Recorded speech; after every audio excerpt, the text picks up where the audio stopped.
Hello. This is called Good Luck Minutes, man. It is a Jameson P game. This disclaimer. A young man stands on a pier. It just so happens that today, the 27th of November 2020, is this young man's first day on the server. Though it was many years ago he was given life, it was only today that he will be given a name. What will the name of this young man be? Enter your name. This young man's name is actually a girl's name. Just kidding, the young man already has a name. Your name is Ranboo. And it's not your first day on the server, actually. You've been here for a while. Not long enough that you're ditched the new guy title yet, but long enough to consider it a home of sorts. You've been living in the new Lemannberg for several weeks now. You've just arrived on the tail end of autumn, but the winter is in full swing now, frosting over paths and biting cold at the end of your neck. You shiver as you stand on the end of the pier. You're waiting for someone. Good morning, Minutemans. Good morning, Mr. President. Oof. Tubbo underscore, president of New Lemannberg, and your boss. You meet him here most mornings. As a nation official minutes man, it's your job to keep record of any important happenings, but things have been quiet since Troom took the walls back down. On the agenda for today. Same crap as always, I'm afraid. Meetings.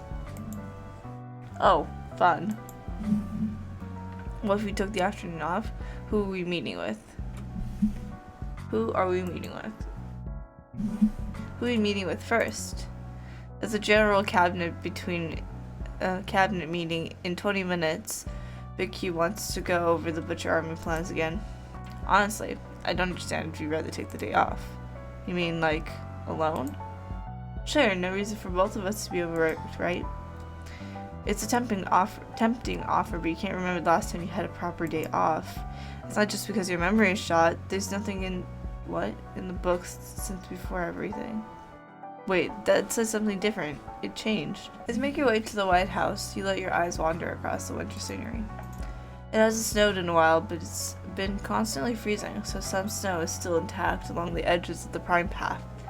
There are old shoe prints stamped into the frozen grass.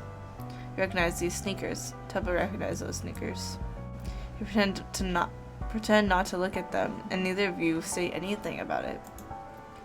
At least it's warm inside the White House. Knowing the few hours you've got ahead, you exchange nervous looks before entering. Tubbo's expression settles into that familiar presidential poker face as you enter the main room. Let the cabinet meeting begin. Why should we wait around for him to make the first move? We need to strike first, and strike now. We need the Butcher Army.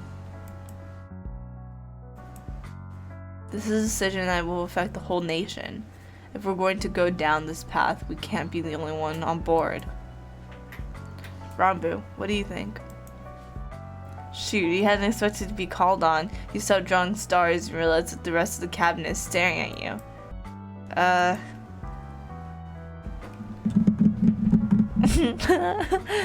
I do agree with Tubbo.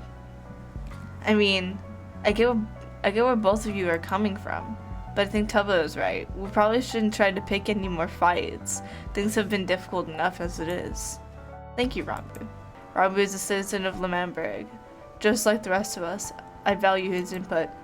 But I'm the president and I won't be steamrolled in my own meeting. We can't table this discussion for another time. We can table this discussion for another time. Fine. Good. I think we all could use some air. Meeting adjourned, everyone. You shuffle out of the room with the rest of the cabinet despite the winter temperatures and manage to get pretty stuffy in there. Once you're out in the hallway, Tubbo taps you on the arm, not the shoulder, because he can't reach that high. But you're startled all the same. Thanks for having my back in there, boss man. Your heart's beating pretty fast. That's weird. You've been sitting for the last few hours. Why does it feel like you've been running a marathon? Take a few deep breaths to calm yourself. Tubbo looks at you a little funny, but he's smiling. Hey, Are you doing anything tonight? I was thinking of getting out of here for a bit. I seriously need to unwind. You can come with me if you want. That sounds great. Do you need to finish the paperwork tonight? That sounds great. Yes, I mean, yeah, I want to. That sounds great. That sounds great. Awesome. I'll see you tonight then. Dang, there goes your heart again. Maybe you're coming down with something. Oh, poor Ranboo. In retrospect, you really wish you convinced Tubbo to spend the night off inside. It's freezing out here. You pull your suit jacket up around your neck to keep off the wind. He didn't specify where he wanted to meet up, but you have a pretty good idea. By the time you get to the bench, your fingers are all cold. You sit down and rub your hands together to regain some circulation. Oh, Tubbo. Hey, Tubbo. Hello, Minutes Man. What brings you all the way out here on a night like this? You asked me to come. Oh yeah, I forgot. Save me, always reading stuff. He looks kind of bad, let's ask. Are you feeling okay? You seem a little lost, upset, totally useless. Whoa. I didn't say that. Well, you'd be right too. He's quiet for a moment. Winter air sits cold on splintering wood between you. Sorry, I'm being rude. Not very presidential of me, huh? It's just the, potions talking. Potions? He leans over to the ground by the other end of the bench and comes back with two glass bottles. One's already mostly drained, but the other is full of thick, grayish purple liquid. The moon's reflection catches in the glass as Tubbo sloshes it around. So, just a little weakness to take off the edge. Feels good if you know what you're doing with them. Want to try one? This is the first time you found Tubbo with potion bottles. In fact, that you're starting to worry that the president has a problem.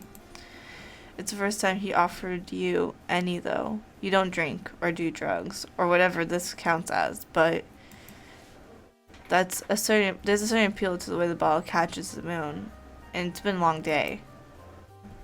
Say no to drugs. We don't do drugs in this house, okay? I'm okay, thanks. Suit yourself. More for me then. He uncorks the full bottle and chugs it. That can't be healthy.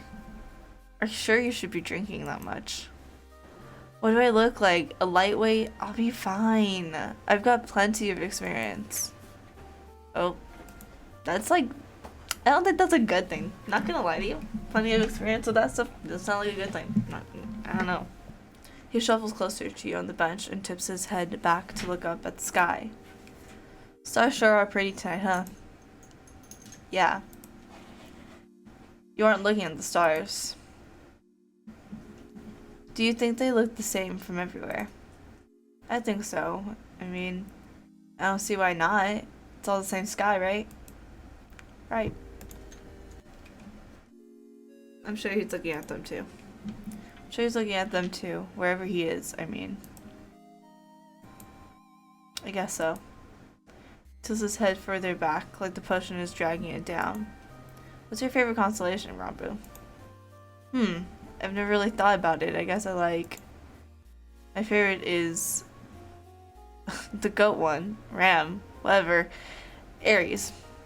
He tips over his words when he interrupts you, and his head's bobbing awkwardly now as he talks. The second potion must be kicking in. I guess it's supposed to stand for courage or bravery or something, not like I know much about that. I think you're really brave. Huh, that's sweet. You always say stuff like that. You're so nice to me. You'll learn better eventually. Tubbo. Tom is the one who taught me about the constellations. We used to put out the campfire early so we can watch the sky without any other light. Just us and the stars. He looks down, and you think his eyes are shiny before he squeezes them shut. Sorry, you don't want to hear about my crap. Of course I do. I care about you. God, please don't. It never ends well. I wish I could say I thought I was like cursed or something, but it's not even that. I just keep effing things up for everyone I'm supposed to care about. It's my own fault, you know. Tubbo, none of this is your fault. You've done enough as well as you could. P.S. Tommy's gone. I exiled him. You were there. I made that decision. Me. First decision I made on my own, and it ruined my best friend's life. I should have stuck to being a yes man. You can't change the past. You did the only thing you could do. I mean, Tubbo, you were being manipulated, King. You didn't have a real choice. You did the only thing you could have as president, I think. Huh, yeah. As president. A fine president I turned out to be. For what it's worth, I think you're pretty great. I mean, as president of L'Manberg. Tubbo looked surprised, and something adjacent to that. Something warmer. Thanks, I think you're pretty great as well. Great as the Minutes Man, too. He leans his head against your arm. Oh. Sorry. I know I shouldn't blame it on the potions, alright? No, it's good. You move a little closer until your sides pressed together properly. He's so warm. I mean, take a guess what that is. So, I've been thinking. Always a dangerous thing. Shut up, I'm serious. I've been thinking about what I want to do before I die. Like a bucket list. Oh, that's nice. But you got a lot of time to figure that out, right? Sure. If you say so. Anyways, I'll come up with a few ideas. Want to hear my top 3? Tubbo's words are still coming out clumsy. He's swaying slightly in his seat, so he feel a little weird about the prospect of letting him share his secrets in the state. On the other hand, maybe it would help him. Regardless, you doubt you can convince him to dial it back now. Your president is pretty far gone. Sure. Well, first of all, I want my own clothes that fit me right. No more of this too big suit BS. I want a nice jacket. Oh, so the bar is on the floor. Okay. 2. I need to apologize to Tommy. Oh. I know. I'll do it eventually. Soon, I don't know. Soon. I don't know. Not like you'll probably wants to hear it from me anyways, but yeah. What's number 3? Looks like you. His pupils are blown out from the potion. Void, dark dinner plates that catch the reflection of the moon. Ooh, I think I'd like to kiss Minutes Man someday. Your chest goes tight. I'd like that too. He leans up towards you, made bold and unsteady by the potions in his bloodstream. His breath smells like peach wine. As beautiful as you find him, he's too far gone for this. But another time. Is that okay? Yeah, that's good. Another time is good. He sways again suddenly, this time outwards instead of into you, and nearly topples onto the grass, just barely managing to catch himself. Whoa, are you okay? I think these potions are hitting a little harder than I thought. I don't feel so good. Even the dim lighting could tell he's starting to look green. Maybe you should get home. It's getting late anyway. But we were having a moment. You can have a moment back at your house where there's like a bathroom. As if on cue, his stomach makes an angry sound. Okay, fine, but if you promise to stay the night. I don't want to be alone. That makes 2 of us. I'll stay as long as you need. Oh, I got a good ending. Cute. Ending. Just 2 bros hugging. Let's go.